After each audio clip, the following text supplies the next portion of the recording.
I wish you a Merry Christmas. I wish you a Merry Christmas. I wish you a Merry Christmas and a Happy New Year. Na, na, na, na, na, na, na, na, na, na. Hey, la famille! Familloise. Moi, because la familloise est lingue. La famille, est-ce que vous voyez ça là-haut? Vous voyez ça là-haut? Oh my God! En tout cas, je suis très heureuse, la grande famille. Je profite de l'occasion pour vous souhaiter des joyeux Noël. C'est comme ça que ça s'est dit, hein? Joyeux Noël à tous les famillois et à toutes les familloises. Si on a le bien en français, en tout cas, c'est là. Je vous souhaite plein de bonnes choses. En tout cas, tout le monde pourquoi? Parce que Nzamba là, c'est à côté ici. Tout le monde a déjà le 20, le 21. Dans 4 jours. Christmas, c'est-à-dire Noël. Yesu abotami. Na wa familias na ko manani.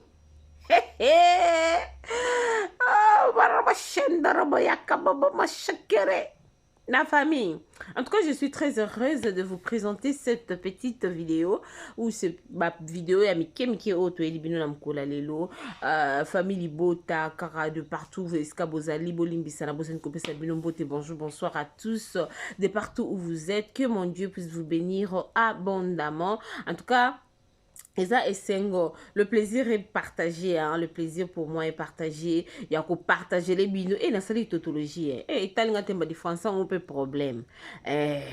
Donc, je suis très heureuse. Il y a qu'à présenter les binos. Il y a qu'à la qui s'abine moi ma vidéo. Oh yo yo. Et single. Pendant le banabiso tout le temps que naza banque te. Son amon lika moro boé. C'est pélissingai du fin fond de mon cœur. En tout cas, je veux le nako memayango. Na balandignon surtout il y a B52 la mignonne officielle. Pourquoi? Parce que pour que tu partager et sengwana tu partager pena et sengwana et longo na bino batubo pesa biso valeur ya ko s'abonner awa na kati ya B52 la mignonne officielle. Ce que zamba Noël liboso ou aimer ou commenter ou partager et ou ça biso plaisir ya ma case. En passant film na biso zoleka. Oui die mu formule kima bakuri yaouni. Mu formule kuma bakuri yaouni. Donc, abonnez-vous. On se retrouve à la prochaine. Suivons tous et vous allez comprendre que Belvi Kondi, c'est vraiment une dame qui fait la fierté de notre pays. Familloise, badinashu, pesha lover, mbote na bino bisika nyonso bozwami, nzamba lola apambolela nga bino, abakisela bino lisusu, na ane oya sika tozo kota. Moi, je suis sûre que toko kota ngo, parce qu'avec Dieu, nous ferons de grandes choses. Babi oya kanga marana nzambe, azala desute. Bisoto simba mutu moko, oyezali Yehoshua Mashia. Abonnez-vous massivement, aimez, commentez, partagez. Tokutani na mbalasima. Merci beaucoup.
Chef Boni.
Chef Boni.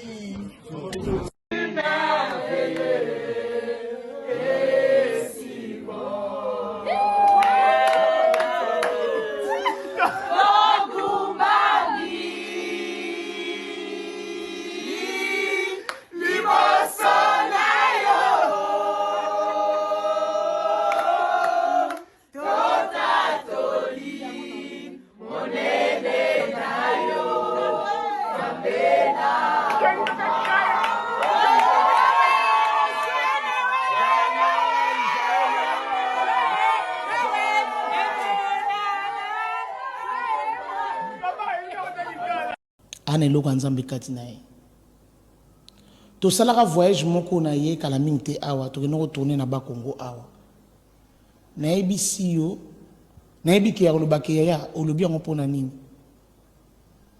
3 jeep na ye ezolanda biso na sima ye liboso chauffeur na ye biso pardon biso liboso ye na sima chauffeur na ye azaki liboso avandaki na chauffeur na doubla abeta biso biso to mata boye to mati boye na nzela Bakongo biso to mati azana ba chauffeur mo pe ba yebi nde pe volant pop chauffeur na biso sim to zakina ba Marie-Hélène to zakina ba étoile eloko na sepela na ezanini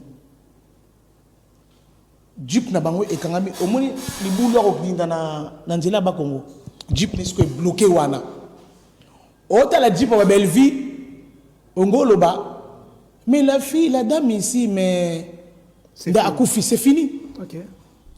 Akiti, bisono sona mutu kapanique, to kitina ba jeep, to bandiko lela, bana to zakina bango mike, ba bandiko lela. Mais la dame ici, asengi, arrêtez! Nabi, non. To zakina ba papa tito, on a beto l'histoire est vrai. Non, on tengelo bateau to zalaki na bango. Abibo tika kolela. avant de quitter voyage to sala ki prière na biso pour to kotra na no sambo avant to sala film asika ya bana na balo sambo to ki kozonga na biso nde loko ane komini biso mama lobibo kata nzamba za na biso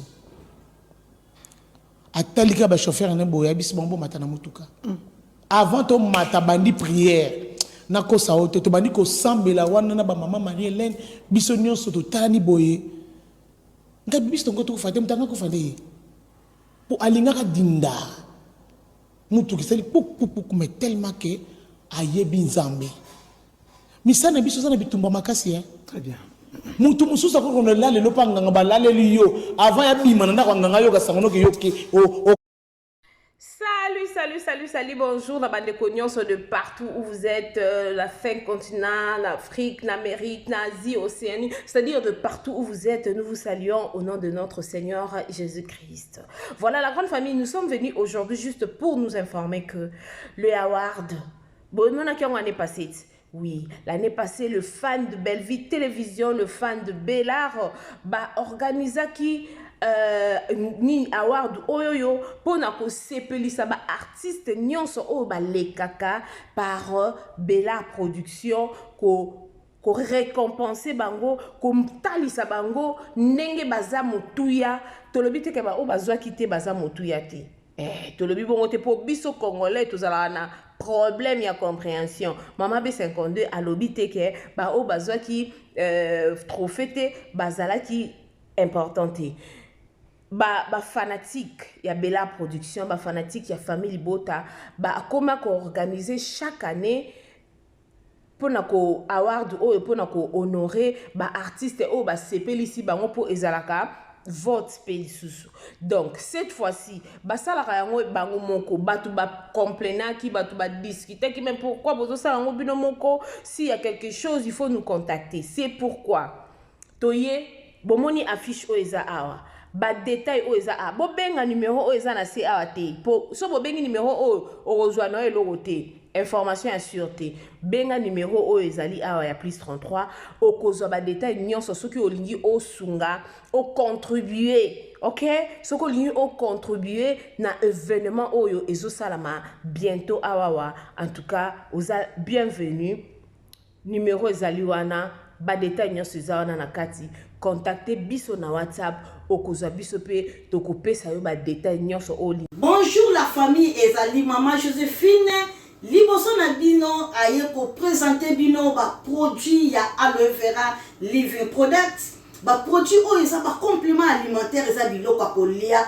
eza ba vitamine na biso o ezo sunga biso pona ba santé produit o eza liboso na biso na ye ko présenter biso bandeko et edenga pona problème ya ménopause na umeli na problème ya ménopause et déranger nga makasi parce que ménopause ezali manque ba hormone alors ba hormone nga esilaki nde eyaki ko kosenga problème ya tension et kosenga ba problème ebele na nzoto mal de tête oubli na komaki na oubli moko kosakana ngo te insomnie nzoto pasi ba bouffée de chaleur et yaki kisusu ko créer nga problème ya nerf sciatique na bade ko koka kotambola te ko mouver te ko gumbama te mais sikoyo na komi très bien à travers ba produit oyo yango la lobi non et seigneur na ngana partager na famille na ngai na communauté na ngai parfois pe place vidéo eko komela yo santé eza yo bien te ozana problème ya AVC hémorroïde ezotumbisa yo nsoto pasi makolo pasi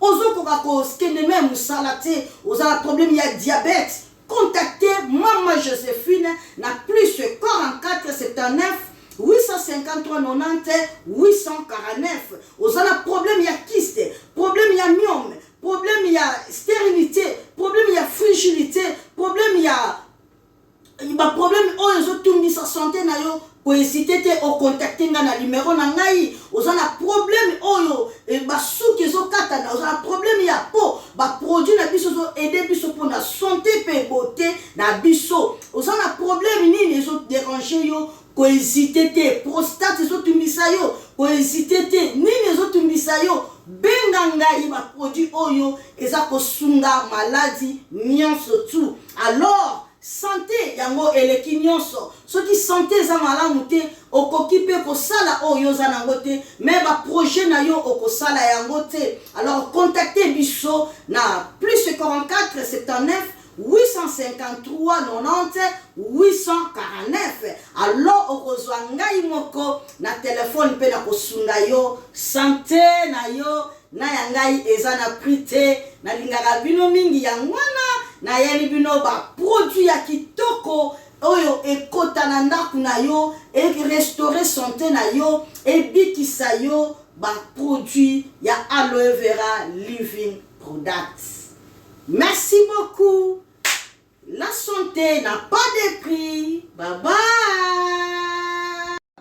Na évité vidéo oyo ernime kokoma ekomela bino ezali mama Joséphine mama Zozo na yebi bino solution oyo ezali solution ya ba problème na biso yango eza nini ba problème na biso yango eza ba problème ya santé eza ba maladie oyo eza kati na biso ma maladie telle que diabète tension AVC prostate ba hernie ba maladie wana nyonso tout oyo ezo déranger biso ba ménopause mutu pasi maladie nini épilepsie maladie nyonso tout oyo ezo déranger ndeko na yo oyo aza pembe na yo ezo déranger mwana na yo oyo ya cancer oyo ezo déranger biso solution yango yo na yeli yo solution ya ba produit na biso ya naturel ba produit oyo ezali ba complément alimentaire ba produit oyo ezali 100% naturel ba produit na biso ya Occident. Ndeko nanga na ili yo ba produit oyo eza juste biloko kolia oyo tozo ko compléter na nzoto na biso. Pourquoi? Parce que monde entier monde déjà eza pollué. Eza pollué à partir ya biloko oyo tozo lia. Biloko tozo lia yango ezo détruire ba santé na biso. Pourquoi? Parce que biloko tozo lia bazo travailler yango na ba produits chimiques. Biloko tozo lia bazo tia yango ba poison. Biloko tozo lia bazo tia yango même ba hormone. Yango wana compagnie ya aloe vera products bakaniseli peuple na bango partout dans le monde entier na plus de 160 pays balobi non tikato kanisila peuple na biso pona bien-être na bango et pona santé na bango ezala malamu yango wana ba produit na biso yango yo eza wana pona kosunga biso na ba santé atika na ebisa yo bien fait ya produit na biso aloe vera gel. Produit oyo okoko zanga yango na ndaku na yo te yo oza na problème ya insomnie olala kate produit oyo eza somnifère ezo pesa yo pongi yo oyo oza na nzoto makasi te produit oyo eza tonique eza wana po pesa yo nzoto makasi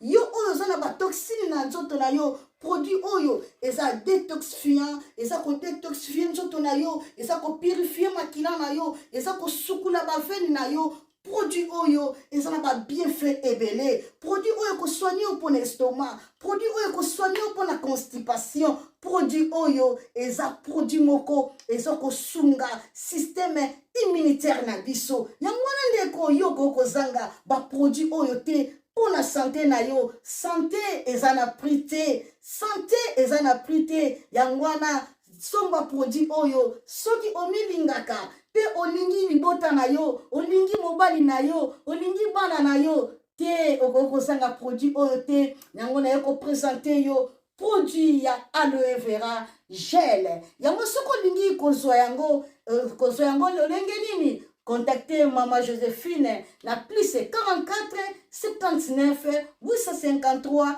90 849 na balieli susu plus 44 79 853 90 849 tika nzambe apambola yo kozanga produit oyo te aloe vera gel. Oh la mignonne botika la bébé oh la kina sala mignonne bokoli yango zero lobezala kina 10 50 oyo bokoli yango na 1 yango zopesa posa kozongisanga bebe na mbuluma basala bachose kaka mpona bavoiture te